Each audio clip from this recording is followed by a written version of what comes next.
special guest today is Stacy Blakeley. Stacy brings 25 years of professional experience to her role as the CEO of the Policy Circle. Her career began at the Capitol in Washington, D.C. as a staffer for then House Majority Leader Dick Armey. She transitioned from planning events for political leaders and diplomats to corporate event marketing for such big names as Dean Foods, BMW, AT&T, and Exxon. In 2004, Stacy pursued her lifelong dream of becoming an attorney and graduated from Southern Methodist University's Dedman School of Law. As a commercial litigator, her practice focused on federal class action, construction, and corporate disputes. In 2013, Stacy launched KSG, an event and consulting firm that serves international ministries, national nonprofits, and corporations. And as a nonprofit consultant, Stacy has helped numerous nonprofits raise millions of dollars. Stacy Blakeley, welcome to Next Steps Forward. I'm delighted to be here, Chris. Thank you. Honored to have you. I know how busy your schedule is. We were just talking about your travel, and so really appreciate you taking some time to sit with us today. So, Stacy, I want to start with something that the Policy Circle emphasizes that is so important but seems so rare in today's political and policy environments. You advise people to, quote, be more curious and less furious, end quote. Take us through the origins of that phrase and how the Policy Circle is working to help women be more curious and less furious. So I actually have to give credit where credit is due. Sylvia Legere, the co-founder and chairman of the board, came up with this phrase.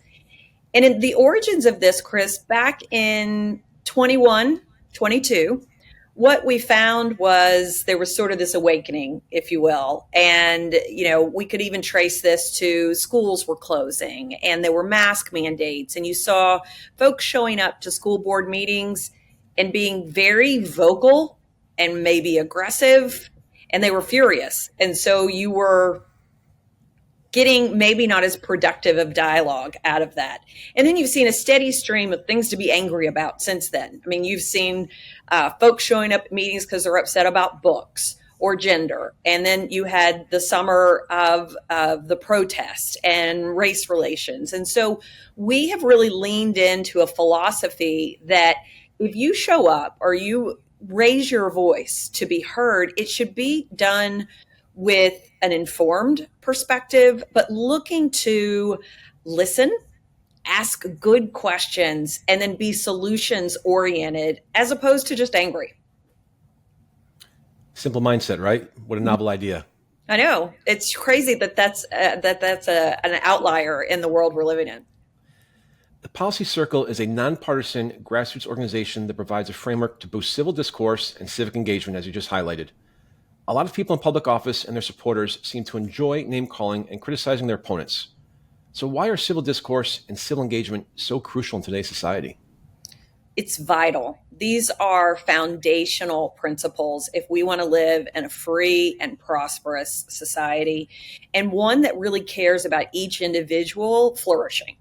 And, civil discourse, I've heard this phrase that civility costs nothing and it buys everything.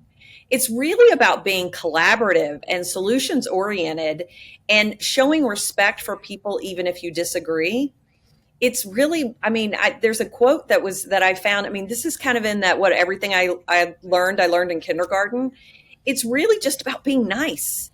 And doing so in a way, not that you are not principled, not that you don't have strong opinions, but tackling these conversations in a way that you're hoping to find a solution rather than just light the room on fire. And it's interesting. I was looking at some data from a polarization lab, and the people that engaged in the most name calling in Congress, big shocker, they had the least amount of bills passed. Nobody wants to work with that person. They just get a lot of YouTube, and they get a lot of clicks on social media. And sadly, that's how they fundraise, is through that outrage machine. And the corollary to that is civic engagement it's vital. And it's really sometimes confused with just being political. And civic engagement is about caring about your community and your neighbors, looking for gaps and opportunities where you can step in. You can be helpful. You can identify solutions that are rooted in your value system. And so it can be everything from running for office, which we know some people should do and some should not. And it's, getting involved with your neighborhood association. We've got women that get on the board of their public library. And it can be as simple as just love your neighbor And it can be as advanced as you're going to run for office and impact public policy that in turn could make lives better, millions of lives better. You talked about members of Congress and the Senate, having the bully pulpit and the blowhorn and not having any bills passed. Our show is nonpartisan. We talk politics at a very high level, but we've seen a few things from yesterday that have gone probably international now, but AOC visited a rally for congressional candidate Bowman in the South Bronx. And the number of explicatives he dropped during the rally were unbelievable. And is he doing that just to raise funds, to try and differentiate himself from the other candidate, just because maybe that's just who he is? And I guess that's an open-ended question because you don't exactly know the answer. But then that's the exact opposite of what we need right now. It just fuels fire of division. And it's so unnecessary. And I think what makes me sad is we're not modeling disciplined emotional control for children and for young adults. And I mean, if you look at, I have daughters that are 21 and 22, they don't remember a time when there was a certain bar of behavior that we held our leaders to. They've never seen it. And this is a bipartisan trait. Nobody has cornered the market on bad behavior. You see it on every side, both sides of the aisle. And what I think is so disappointing is there was a time when you could say to your kids, like, these are people to look up to aspire to. Now we have to use it as like a cautionary tale. Don't do that. And then they ask, well, how does that person achieve success? Or why are they in this leadership role? That's a really difficult question to answer. And I'd say the other thing is that we have a culture, we have the construct of social media. It rewards that behavior, period. They make more money, they get more eyeballs. And here's the deal, the most civil members of Congress you've never heard of. And that's the unfortunate thing. Mm-hmm. And it's because they're just doing the work and they're serving their constituents. And I would like to go back to a time when politics was boring. We all would. We all would. That. And we're just getting our work done. All right. Back to the policy circle. Let's focus on the positive things here.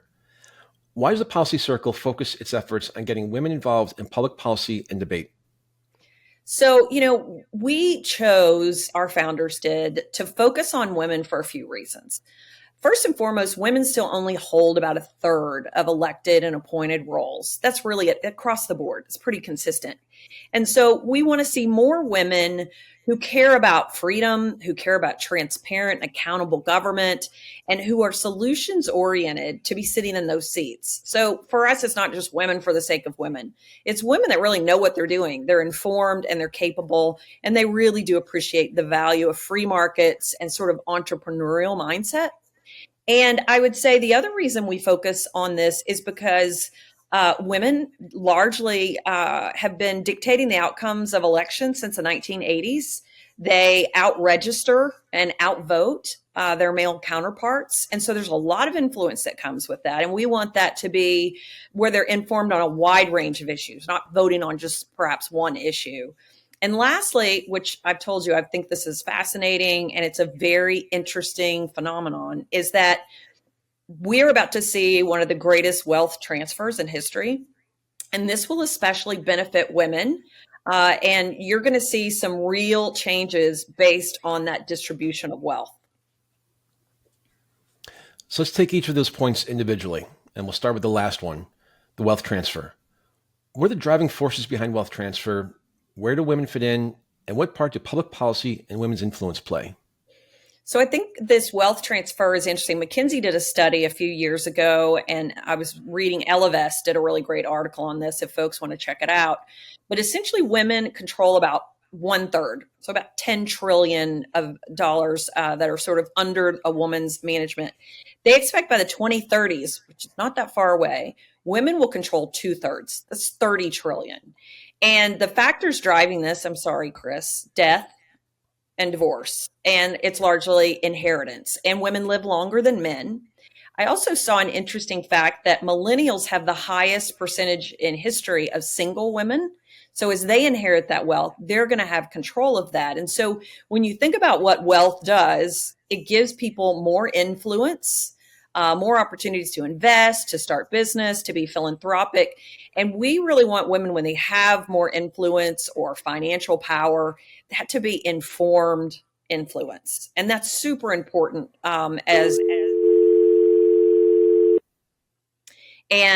so that's one of those reasons that we think the wealth transfer is really important. All right, let's take the second reason the policy circle focuses on women. You mentioned before, women outvote men.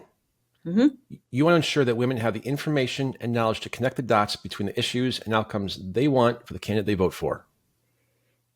Yeah, the connecting of the dots sometimes is a little frustrating because women will have certain policies that they care about, whether that's, education or economic opportunity. It's a wide range. And a lot of times women all get lumped, right? They all care about X. And what we find is women care about a wide range of issues, but then they don't always look at the person they're electing to evaluate, are we aligned on the policies that back up these priorities? And so we really want to sort of lay it all out for people and give them the facts so that they can land on a conclusion rooted in truth. There is still such thing as facts and truth. And then they can hold their elected officials accountable and whether or not they're making progress on the issues they care about. We often see a disconnect there. And the third reason, which was the first one you mentioned, women hold less than 1/3 of elected offices. Why doesn't that number reflect the actual population split? And what are the ramifications or consequences of women holding a disproportionately smaller percentage of elected and appointed offices? Well, we have to look at some of the practical barriers. I mean, I'll give you an example. In the state of Texas, there were 5 special sessions. So if you get paid almost nothing, you've got childcare responsibilities, and you're having to manage your work and your public service, the system is not set up very well to help women that have multiple responsibilities from career and caregiving. So I just think there's some practical barriers there. I also think that by some, this is rooted in some historical and some cultural issues, but there's still a confidence gap. Drives me a little crazy because I'll meet women who are really capable and they'll say, I don't know anything about policy. And we'll say, well, okay, have you raised a family? Have you had kids in school? Have you, helped run a business or gotten involved in any level, right? I don't know, just living, being part of society. And then they start to realize when you unpack policy, it's really about people and they know a lot. And so we really want to help boost confidence. And part of that is just knowledge. There's these fundamental differences in men and women, and I don't like lumping people in these big generalizations, but there's a pretty common theme. Women want to read the book, listen to the podcast, get really equipped before they even raise their hand and ask a question. And I make a little joke that men sleep in a Holiday Inn and then they're experts on immigration, that I slept in a Holiday Inn joke. But there's a fundamental thing where men will apply for jobs they're not qualified for because they're just taking a chance, taking a risk, putting themselves out there. A lot of women don't apply for those jobs because they think, I don't check every box. And so for us, it's about having this community that tells women that you're capable and we're here to support you and make you even more capable so that they have that confidence to step into roles where they really could contribute. So that's really that first part. Second part, having women having a seat at the table. It's unique perspective. There are certain things that women will experience that men do not, and vice versa. So it's important to have a really balanced perspective. So you're thinking about what are the practical realities for your community members. And since more than half of your community members are women, it's just good to have a voice. So we've just touched on, I'll call the 3 pillars, if you will, of the policy circle and getting women engaged civically. Maybe give us an overview of the policy circle and its mission. Sure. So the policy circle's mission is to inform and equip and connect women so they can be more impactful citizens. And so we do this in a number of ways, but first and foremost, we really want an informed citizenry. And so that's men and women. We produce materials that are consumed by men and women all over the country. And then we also have specific programs that elevate the dialogue And we have this really novel concept that if we give you all the facts and you're able to go to the source of those facts, you might actually be able to come to your own conclusion. We don't need to spoon feed that. You don't need a pundit to tell you what you believe. So with that information, the confidence grows. And so we have built out a really unique leadership program. It's really accessible. It's called the Civic Leadership Engagement Roadmap. And I'm sure, there's that thought of, oh, does the world really need another leadership program? Well, we developed this because we saw a gap in the market. It's virtual, it's 90 days. You have a cohort of women in every stage and phase of life from all over the country that you can learn from. And what you come out of this with is taking some of that civic knowledge and then learning how to turn that into civic action. So it's not just passive, you're not just watching videos. You have to learn, and then you have to get out, meet elected officials, invite them to coffee. One of the things, Chris, that I think is interesting is as women in the program are they going to accept my invitation? I said, yes, because you're calling and you're friendly and you're helpful. You're not yelling at them. You want to sit down and have a good conversation. So they almost always say yes. So whether that's you can get with your mayor or your city council, Texas, we've got county commissioners. And then we ask them to start attending some meetings so that they can evaluate who are the stakeholders. And not only in that process do the women in our organization start to learn who's making decisions, which I think we learned during COVID. You really need to know who's making decisions that impact your business or your community. But then they become known. Our participants become known. Oh, that's a thoughtful person. That's somebody that's really well informed and capable. And so when opportunities arise for a task force or a commission and they need citizen input, they're thinking, oh, I want to have that nice person that keeps showing up and offering to help. And so that is really our civic leadership engagement roadmap. There's more particulars I can tell you about. And then that connection piece is so important. I mean, we're wired for human connection.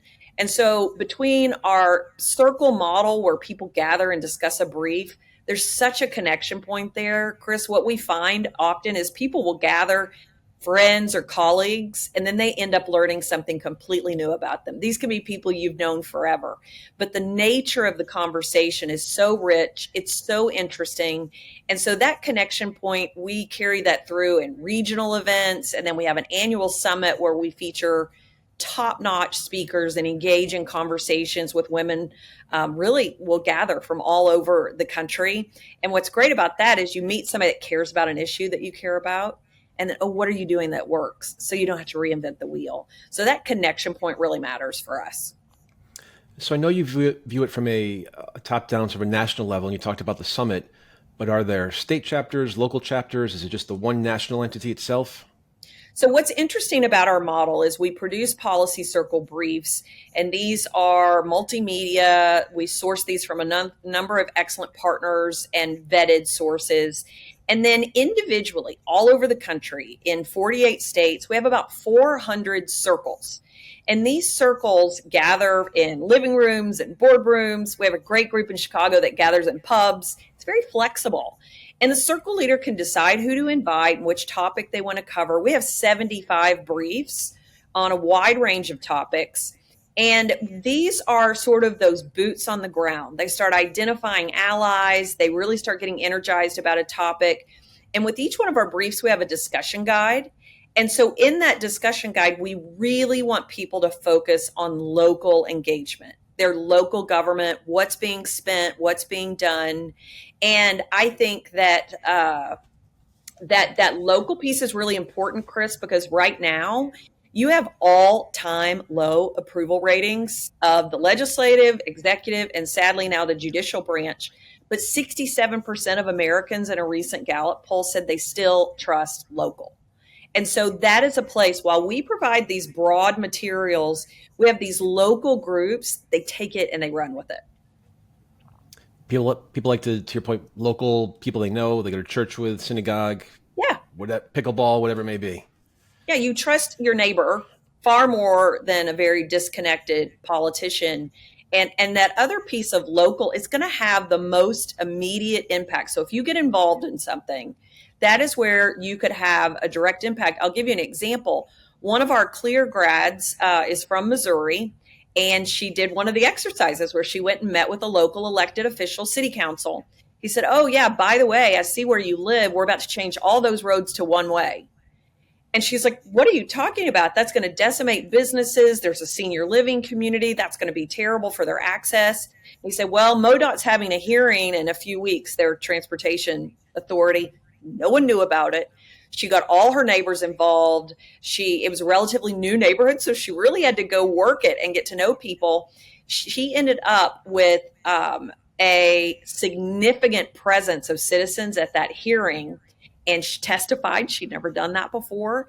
And they ended up defeating the measure. And the transportation official said, we've never seen this level of citizen engagement.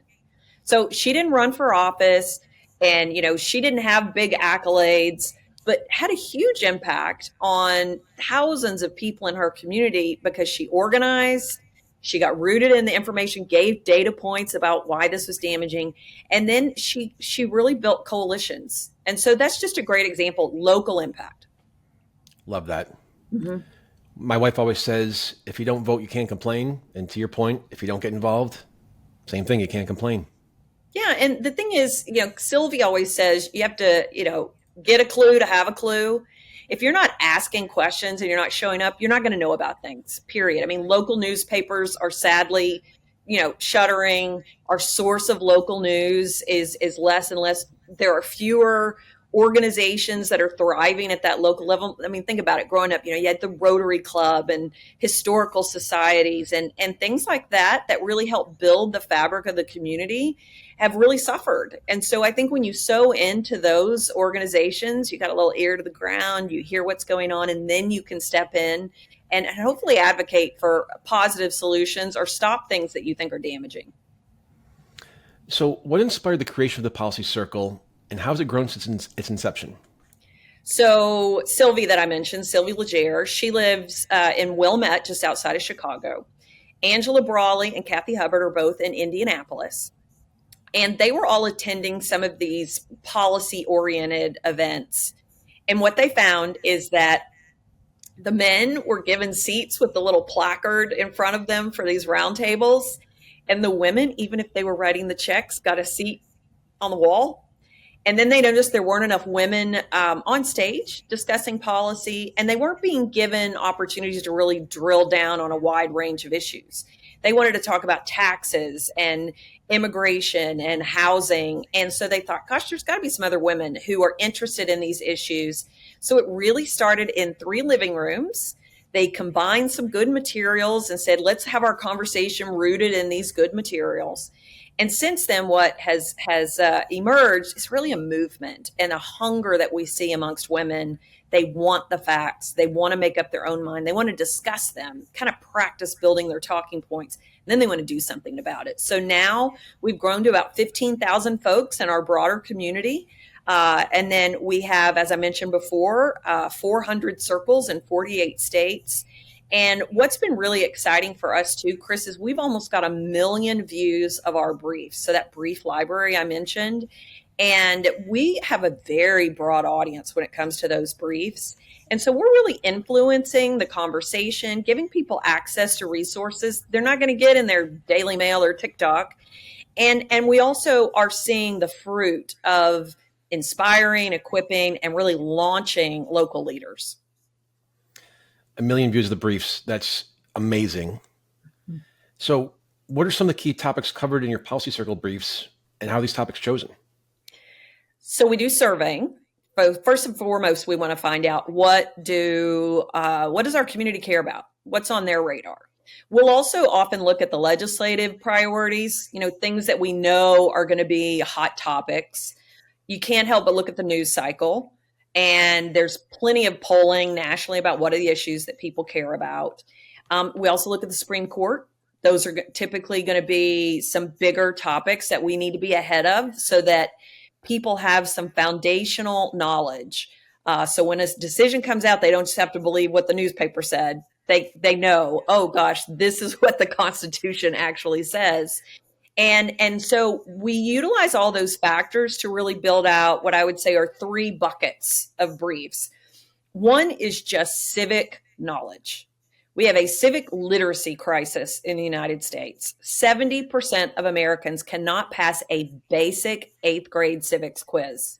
I'm talking like, what are the 3 branches of government? And so if you don't have foundational knowledge about like the role of government, how are you supposed to understand what your role is?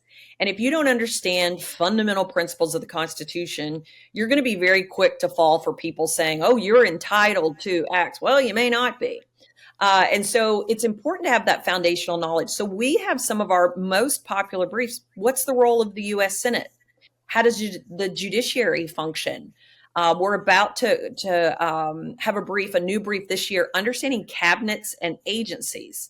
Well, that matters because we're expecting a decision any day from the Supreme Court on what's called the Chevron doctrine, which means that agencies have been given a tremendous amount of leeway to make new rules and regulations that often make business far more expensive. But some would argue they also provide protections, environmental protections or consumer. So there's been a real balancing act, but it has favored agencies create rules that may or may not have been intended by legislators. And if that is struck down, well, one, the ramifications will be huge. But if you don't understand agencies to begin with, and then the big decision comes down, you're probably not going to understand what impact it has. So there's that balancing act. And then the other 2 categories of briefs, it's going to be like evergreen issues, housing, education, mental health. And then the third is that we will occasionally look at very pervasive in the news sort of issues that we feel like we can provide clarity. We are not a breaking news organization. And so we do that less often. But for instance, as Russia was preparing to invade Ukraine, we thought it would be helpful to give people sort of that historical background. We had the former ambassador to the Ukraine on the day before the invasion. And so thankfully, through our really remarkable network of women, we have access to policymakers, thought leaders, authors, filmmakers. So we are typically adding to these briefs virtual programs so you can hear directly from experts, practitioners. We love to feature, nonprofits that are actually implementing solutions, business leaders that are at that intersection of public and private partnerships. And so it's really a holistic approach where you get a multimedia brief, you can watch a virtual program or listen to it while you're taking a walk. We want to just provide flexible, easy to understand resources so as many people get informed as possible. Yeah, I'm thinking back to one of the first things you mentioned there, excuse me, about how there's just a lack of civic education now. And I'm thinking back as a kid, Saturday morning cartoons, and there was Schoolhouse Rock. I'm just a Bill. I'm only a Bill sitting here in Capitol Hill. Uh-huh. So I was 6 and I learned about that. And now there are people not learning anything. No. And, you do see a bit of a resurgence. There are certain states now that are passing new laws so that you have a civics curriculum in high school. But that doesn't address that we have a very large population of adults, voting age adults, that cannot name the president and vice president. It's pretty scary. And so we really feel like one of our jobs is to provide some of that boost, if you will. I mean, I'm an attorney and I read these civics primers. I'm like, whoa, either I forgot this or I didn't appreciate how these things are connected. It's good for everybody. No question. Does the Policy Circle have a strategy to increase the number of women in elected and appointed public policy positions? And how does a nonpartisan group go about making that happen? So we do the CLEAR program. We have seen fruit of our civic leadership program, Chris, and that is women building confidence, running for school board and actually winning those seats. We have had women run at that city and council level and secured those elected roles. The other piece of the puzzle for us as an organization is getting women appointed. And what I don't think many people appreciate is there are thousands of appointed roles. And these are the people that are really running government. They're executing on the policy agenda of perhaps the governor or legislators. But I mean, Texas, our legislature only meets every other year. Guess who's running the show in between? It's, the staffs that are up there trying to get the work done, but it's largely these appointed roles. And so we want to make sure there's more women who are really capable, they're prepared, and again, that they value entrepreneurial solutions. They want to cut through red tape so more people can thrive. And so that is really important. And we see that as a huge area for growth all around the country. We're focusing this first year. We just launched this program because we already started seeing people get appointed. We're like, wait, light bulb moment. How can we expedite this? How can we build relationships with appointments directors to find out what do they need? How can we be helpful? And what we're finding is they need good quality folks that they can go to and have a pipeline for these appointed roles. So that's a real opportunity. Chris, we would like to look up in, just a few years from now and have thousands of highly capable women sitting in these seats of influence in that appointed level. So that's a big focus area for us. And our program, because I'm a sucker for a good acronym, is the All State Appointments Project, ASAP. So we got it. Love the acronyms. Mm-hmm.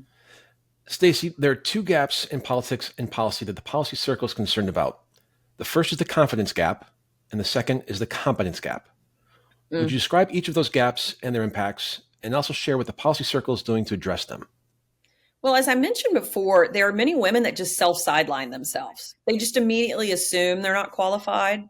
I got to tell you, there's a woman in Texas that, as part of CLEAR, she went to meet with an elected official and was a county commissioner. She says, at some point or another, I thought maybe I would run for county commissioner. And then I thought, I'm not qualified. She goes, well, I just met with the county commissioner. I am more than qualified. And so part of it is just demystifying the process. One of the things we've been doing are these days at the Capitol, showing up at the Capitol, seeing how it functions, meeting with lawmakers. And what I think women realize is I actually have a great set of skills, or I have experience that would be valuable. So part of it is just getting more familiar and comfortable with the process. And that really does build confidence. It's just knowledge. We're always a little more fearful of the unknown.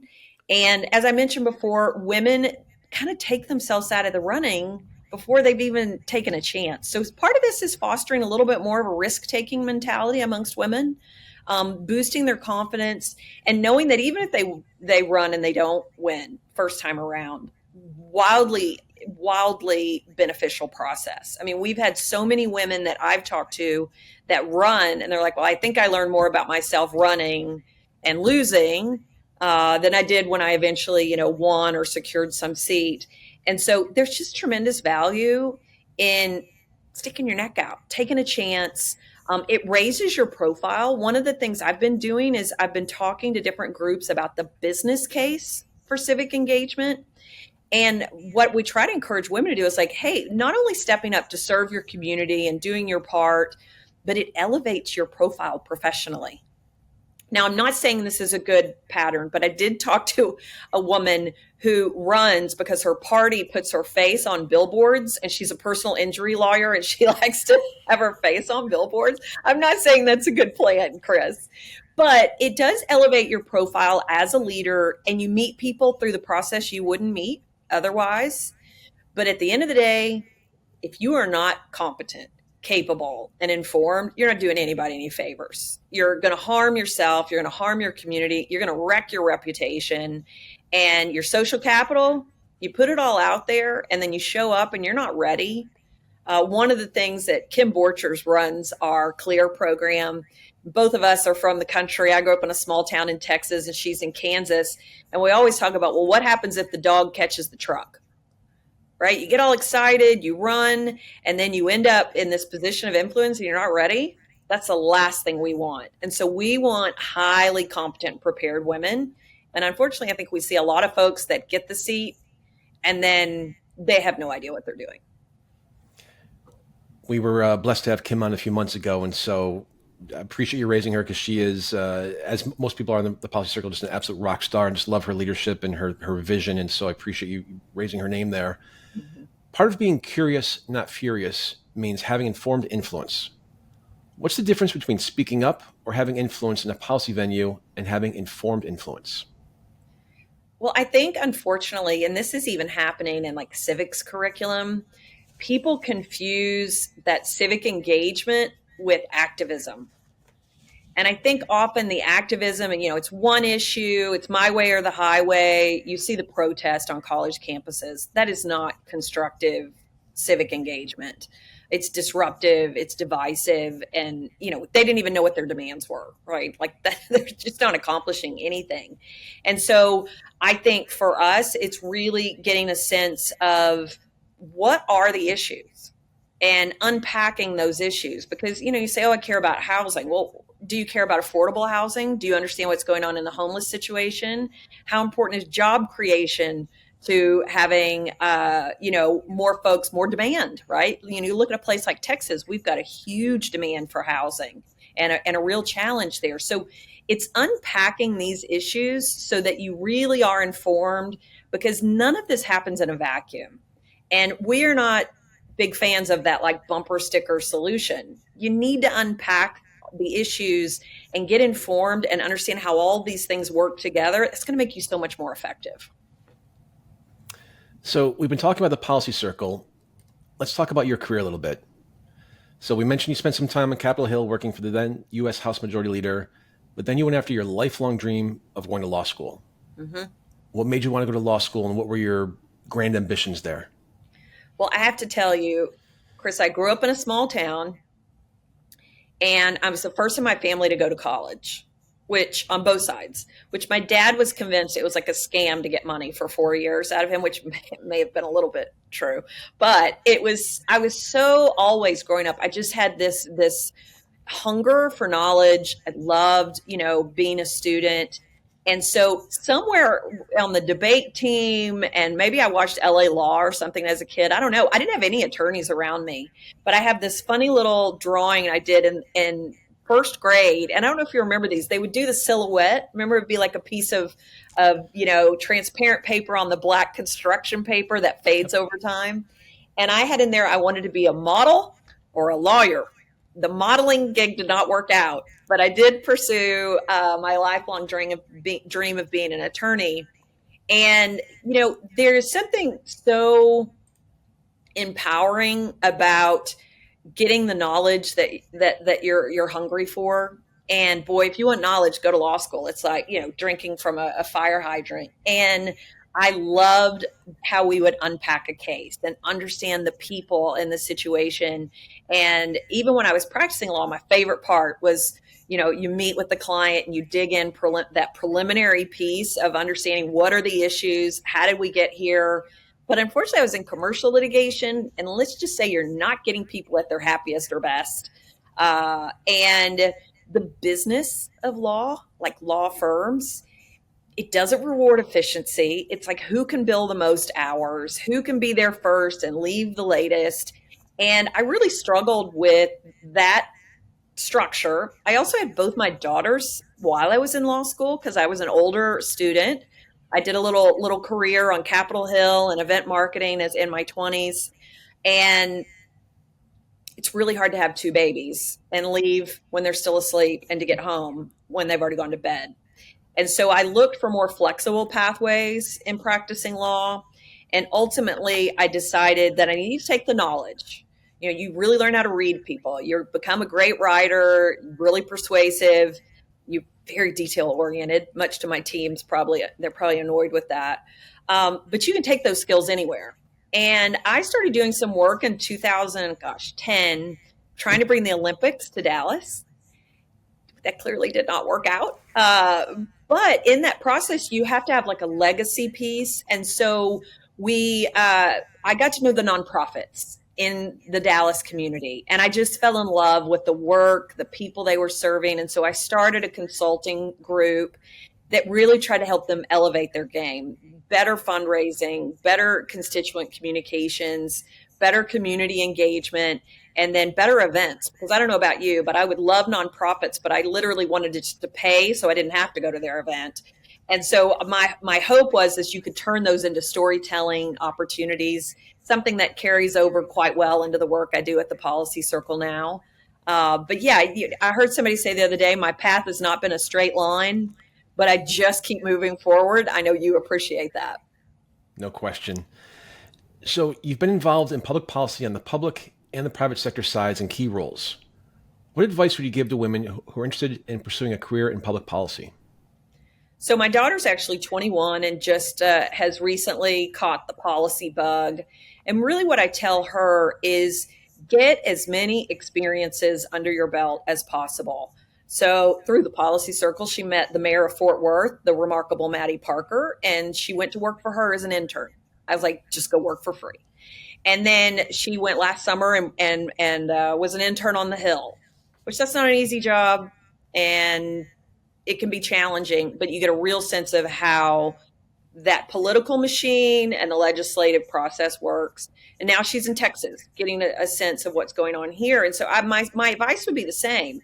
Sample different levels of government. Look at government affairs on the corporate side. Look at serving, volunteer for a campaign. I just did this for the first time, real eye opener. And I think getting those experiences too, you meet the most amazing people. And I will say, as jacked up as the process feels, there are so many high quality, remarkable, devoted, principled people that work on these teams and the staff. And some of those legislators and folks you meet are really inspiring. And so getting access to people and experiences, that's your best bet. Then you can decide, hey, this really resonates in where I want to be. You know, just show up in DC thinking, oh yeah, this is going to be it. You got to take some other steps. It's also a great way, I think, just to start building your personal professional network, because most people will not stay in that. They'll go off and do, to your point, government affairs or finance or whatever it may be. And you never know who you're going to meet 10, 15, 20 years down the road. Like, oh my God, we were on the Hill together in 2015, whatever it was. I just had that. I went to an event in DC, somebody I hadn't seen in 30 years, and he was chief of staff when I was in Dick Armey's office. And so you never lose those connections and those experiences. It's just so valuable. Yep, no question. So, Stacy, we never want to rely on generalizations, but do you think men and women approach public policy differently? And if so, how do they tend to be different? You know, we don't like generalizations either. And I would say, good sound analysis of public policy. I don't think there's a gender lens for evaluating how do you define success? How do you measure it? What's good policy and looking at the consequences. I think so much policy operates in these vacuums and they don't think about the unintended consequences. And so I think men and women both need to be really thoughtful, think about the impact on actual citizens and their businesses and their families. I would say the value that women bring to this conversation are personal experiences, raising family, making sure their kids are educated and healthy. And it's good to have that voice at the table. I mean, America doesn't do a great job when it comes to maternity leave or understanding caregiving obligations. And I'm not saying the government can solve that problem, but if you're at these tables discussing how do we build better frameworks, you really should have everybody sitting at the table that's going to be impacted by that. So we think there's a lot of value in just perspective. Yeah, you just remind me of something, talk about America not doing a good job with maternity leave. When my wife and I had our first daughter, she had to save her 2 weeks of vacation. So she had a collective 8 weeks off. Yeah. 8 weeks. Like you're barely getting any sleep after 8 weeks, let alone knowing anything else. So yeah, absolutely agree with you on that one. There's an old saying that we're all entitled to our own opinions, but we're not entitled to our own set of facts. Do you think that part of the reason we're so divided today is because many people on the left and right tend to get their news only from sources that amplify the opinions they already have? 100%. The echo chamber's dangerous. We've seen it. It's playing out. And we've seen how that continues to foster mistrust and division and that increased polarization. And you have to be diligent. And one of the things I ask as I speak all around the country is, how many of you, in order to understand an issue, consult 2 sources? And the hands go up. How many of you consult 3? They keep going up. And so one of the things the policy circle does for people is we give you a brief on a topic with hundreds of sources, and you can click on every assertion of fact. You can go straight to the source data. You want to spend hours going through government data? More power to you. Do you want to have just a solid collection of facts and an overview, the numbers and why it matters? That is really, what we provide. And I'll tell you, as I talk, we just have done conversations recently on immigration. That is a tough topic to get good, reliable information on. And so we present a wide range on legal, migration to what is asylum, how do work permits play into good business practices. The seasonal workers, really necessary. But this isn't just a one size fits all. And what we often hear is either controversial opinions, because that drives more eyeballs, or very narrow, like this is the only way that we can look at an issue. Very seldom is that true.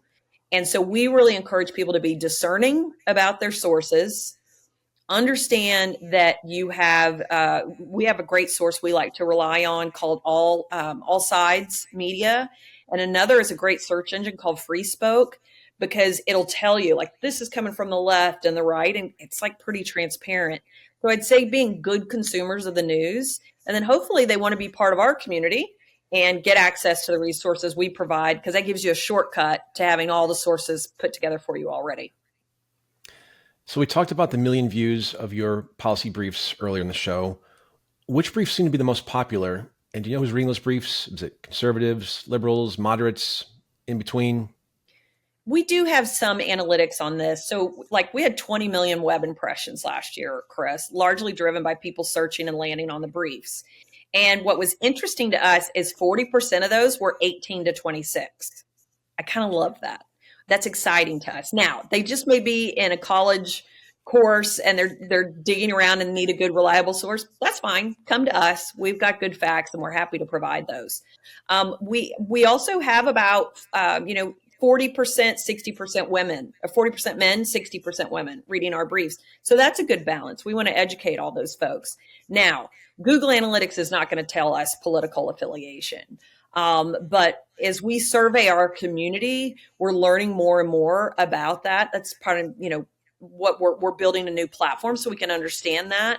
But I think more important to us is that they're just getting access to good information. The briefs that are popular, China, we have a remarkable brief on China. And then we did a terrific interview, like a virtual program, with Congressman Mike Gallagher, who's head of the Select Committee on the CCP. And then we also had Dr. Jackie Deal at the Vandenberg Coalition. So China is a big one for us. We've seen a lot of traffic. We have a Middle East brief, and we also have a brief we released right around the time of our United States withdrawal from Afghanistan on rogue regimes, and the refugee crisis is another brief. Now that we're seeing that, those are very popular, but those civics briefs, what is the role of the U.S. Senate, is always in our top three. People need to know the basics, and we are happy to be a place where they can go and get that information. So now for the moment we've all been waiting for. How does someone sign up to participate in the policy circle, and what's expected of them when they do? Everyone's on the edge of their seats. They just want to know.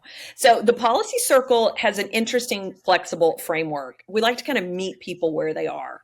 So the first thing that someone can do is they can join as a member, like $10 a month or $100 a year, and that gives you access to the whole brief library. We also have special invitations to, meet our speakers, engage in our virtual programs. And then when we do regional events, you're on our list. We'll reach out and see if you want to engage and attend either a day at the Capitol in your state capital, or a partner event. We are not a think tank, Chris. We aggregate, we curate. We have great partners, respected, smart, capable groups. So we like to connect our members with those state-based groups. So this is just a way to get plugged into an ecosystem of fact-oriented, solutions-focused groups that are in our ecosystem. The other thing people can do is they can sign up for our civic leadership engagement program, CLEAR, that I mentioned.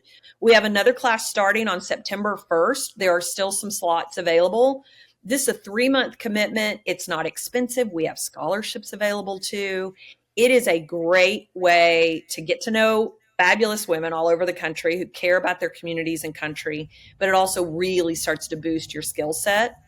And I'd say the other way is join us for one of our events. You can follow us on social media. You can subscribe to our newsletter. Real easy way to subscribe is on LinkedIn. And then you can find out if we're coming to your area or when our next summit rolls around in 2025. You can join virtually or in person, but we provide a really flexible way that you can engage. Again, virtual events are happening really all the time with us, and you can either watch it live or you can go to our YouTube channel, and there is a fantastic collection of briefs and that are video programs that are rooted in our briefs that really give people an opportunity to understand the issues and hear directly from the folks that are impacting public policy. Stacy Blakeley, we're out of time. Thank you so much for being with us today. Really appreciate your time and your insight. I am delighted to be here, and I really appreciate your partnership, Chris, and look forward to having more conversations with you in the future. Likewise, appreciate that. I'm Chris Meek. We're out of time. We'll see you next week, same time, same place. Until then, stay safe and keep taking your next steps forward.